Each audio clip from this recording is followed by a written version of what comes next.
The famed former urban group member turned poet, turned author, and now revered business magnate Curtis 50 Cent Jackson once said, "Summertime is the killing season.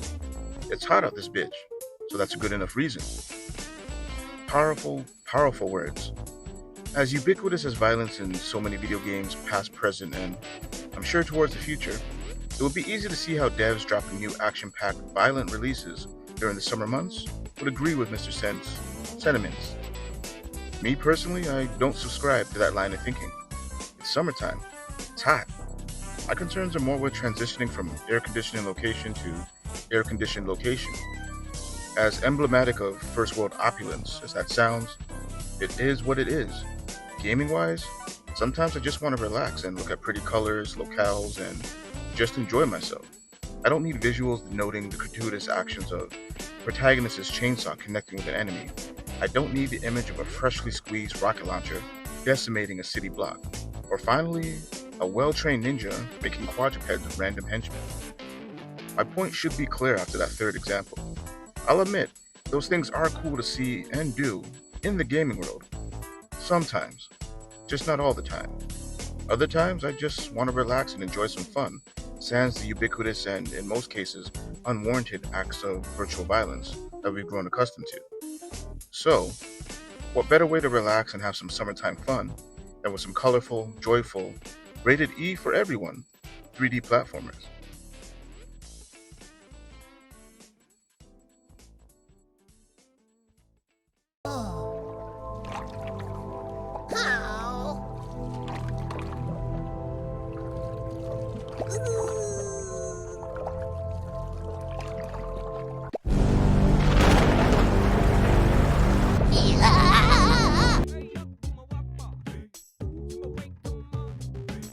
So, you like the look of Paper Mario Thousand Year Door, but don't like JRPGs? You like the sandbox world of Grand Theft Auto, but don't like autos or Grand Thefts? And finally, you like Ewoks and aren't scared of them. With all those things combined, you get Ruffy and the Riverside. This is an indie gem that is amazing to look at. Its superimposed, cutout, South Park aesthetic kept me glued to the screen. It was like looking at a dynamic collage or an animated vision board. Everything is bright, vibrant, and just distinct. Despite the look, the gameplay was smooth and intuitive. It felt like a fully realized 3D platformer from the N64 era. I was expecting clunkiness to the movement, but Ruffy maneuvers well. This is a 3D platformer, but there's a stronger emphasis on puzzle solving via the game's core mechanic, swap magic. Ruffy has the unique ability to swap things. He can swap lava with water to burn down obstacles and enemies. He can swap water with ice in order to cross oceans, and wood with metal to make certain objects heavier, etc., etc. The ability to swap makes for intriguing puzzle design. A majority of the puzzles are drenched in abstraction and aren't as straightforward as you'd expect from a game that has such a juvenile aesthetic. It took me a moment to figure out some puzzles, and others, in my frustration, I'll admit, I went straight to Google. Thinking like an adult won't really get you anywhere. It's more freedom of restrictionless thought. That's the key. Essentially, thinking like a kid. The devs really put a significant amount of thought into how to best implement the swap mechanic for various solutions to progress forward. Trial and error is there, but it's not debilitating to the overall experience. When you step back and look at Ruffy and the Riverside as a whole, everything about this game breeds happiness. Even when story situations are dire, the tone seems to set the feel of a brief, light rain at a barbecue. Essentially just minor inconveniences. No actual sense of doom or danger is ever felt. The ever-optimistic banter and humor of the characters keeps the ebb and flow of the game lighthearted. To sum things up, despite this game's graphical prowess, it feels like playing N64 for the first time, like walking straight to the electronics section as a kid and expecting to see the usual walls of games you can't afford, but now there's a demo machine of Nintendo 64, and you can't believe what you're looking at.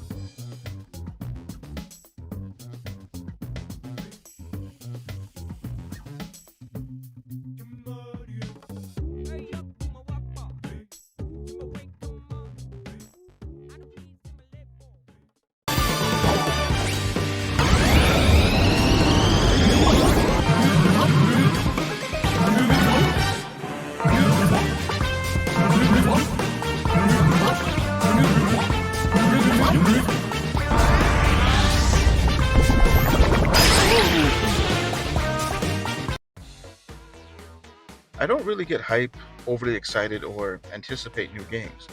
At most, I'll say my interest can be piqued. I'm old enough to keep myself whelmed and even tempered. The game comes when it comes, and I'll play it eventually. Now, Penny's Big Breakaway, it piqued my interest. A little too much. Too much to the point where I slipped up and downloaded the demo. I liked what I sampled, and that was it. I put the demo down and got excited, hyped, and anticipated buying the game. I understand a little hypocrisy mixed with accountability and self reflection. It should be okay for gamers. Yes, this game is a 3D platformer, but it feels different than traditional platformers utilizing the third dimension. This game is aggressively linear. This forced lineated direction is set in place solely because of the game's story.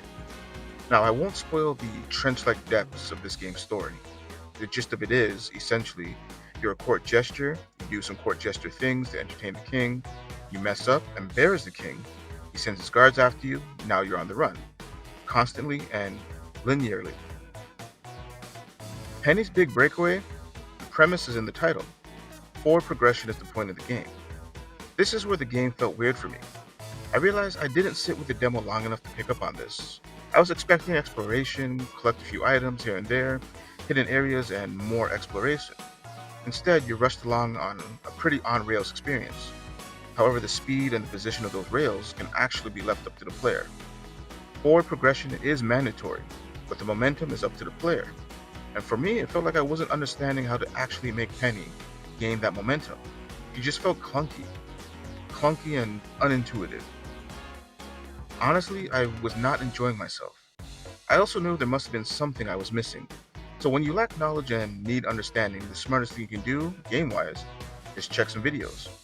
I came across a vid of a speedrun of the game which showed how Penny should be moving. What I saw was insane. Watching the playthrough was impressive and interesting.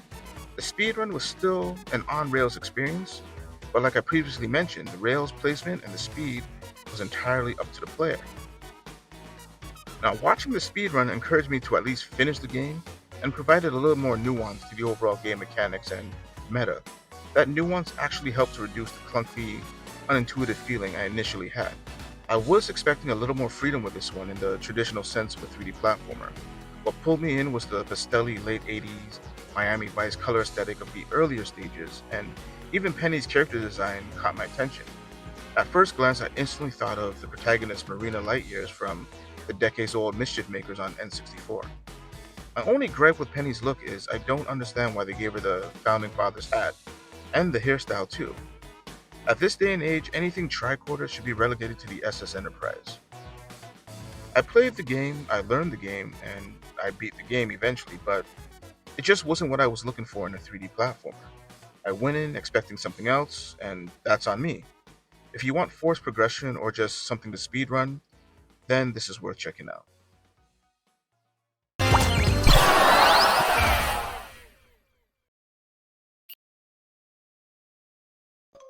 Ah. Hmm. Ah.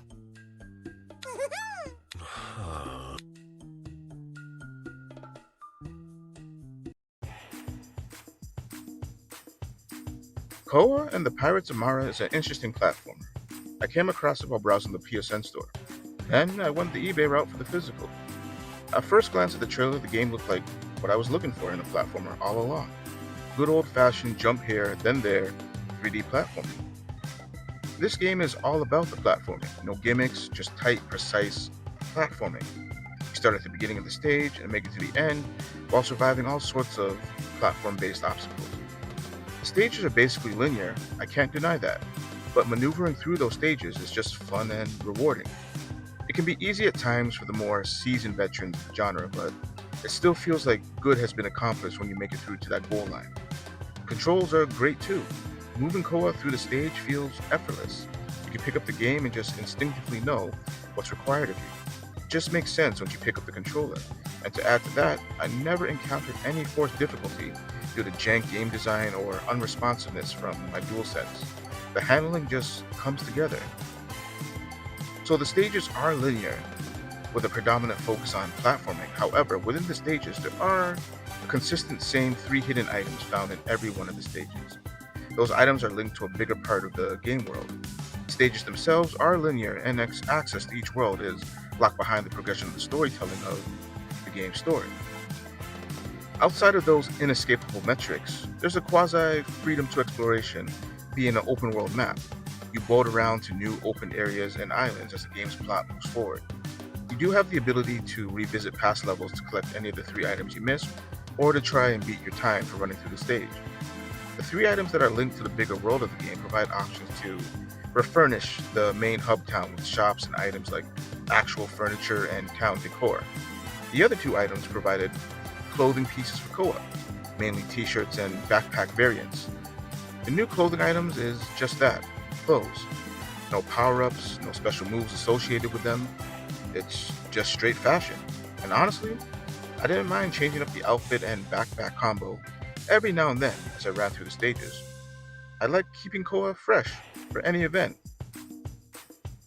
After beating Koa, I'm left with the understanding that this is one of those gems that just works. It respects your time. I think my playthrough, including trial and error, was less than 4 hours.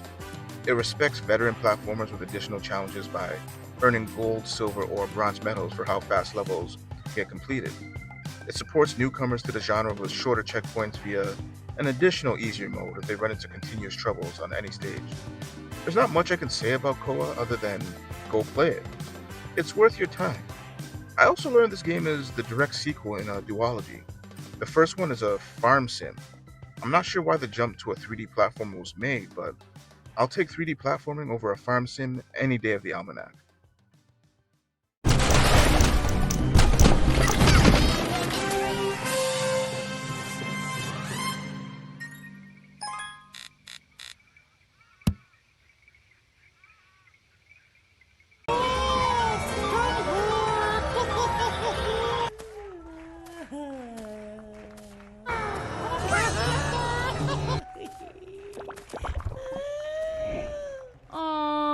Is that one our only hope?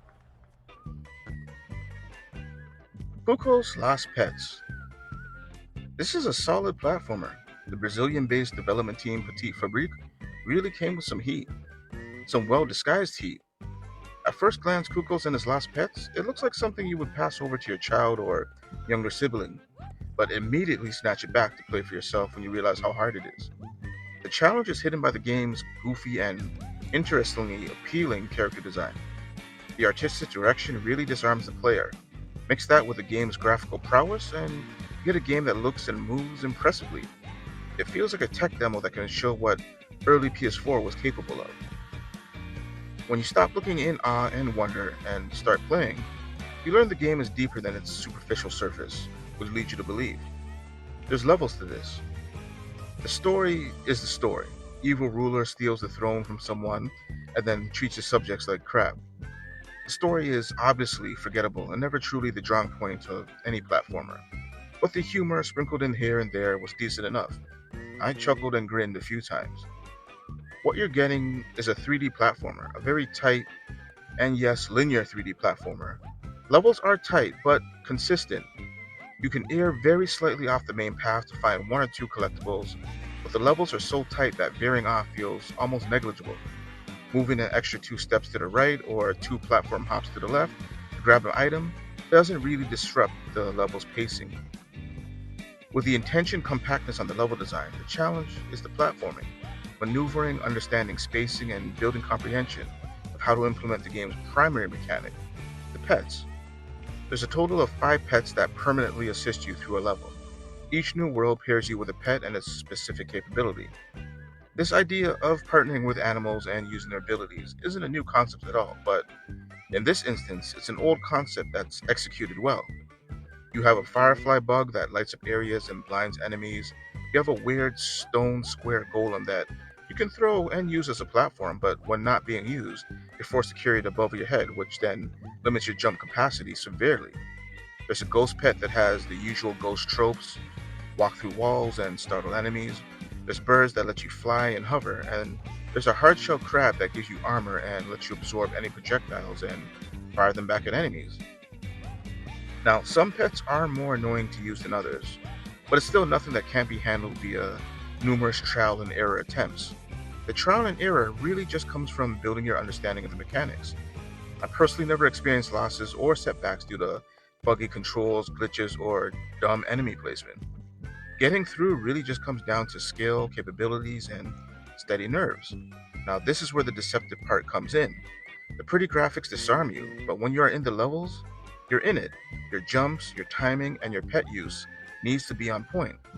I had a few eyes focused and leaning forward moments to make through some of the more difficult sections. Overall, this game is a fun hidden gem. The graphical presentation has first party Sony level of care and attention to detail. This is the type of quality people are used to with more known AAA developers. Shout out to the developers Petit Fabric out of Brazil. They know what they're doing and have a passion for it that shows. For a game I found over 2 years ago while browsing Amazon deals and took a why not chance on it, I was surprised with what I got. I'm just sad it took me over 2 years to crack the seal on it.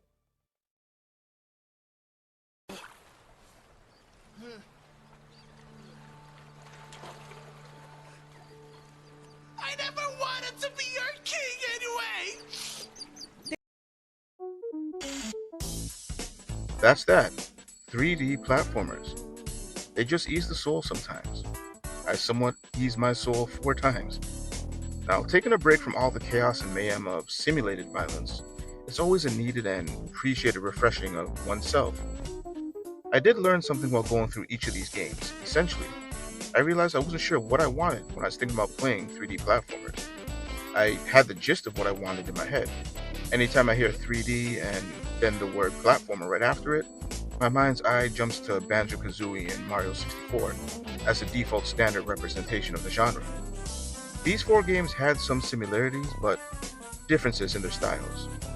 So, as with most things in life, there's levels to this thing of ours. A genre can go deeper than deep. I'm talking about subgenres. Playing through these games made me realize that platforming in the third, or to a lesser extent 2.5 dimension, is not offered as a monolithic experience. Again, there's levels to this. The idea I had in my mind when I was looking for something to play was exploration and collection of items and finding and collecting more items. Those particular staples fall under the collectathon subgenre. Alongside that, there's action, there's adventure, there's physics based, there's puzzle based, speedrunning, co op, etc. etc. I was able to scratch my itch with these 4 games. My itch was scratched, but the surface of the genre, barely. As always, play more games and finish your games too.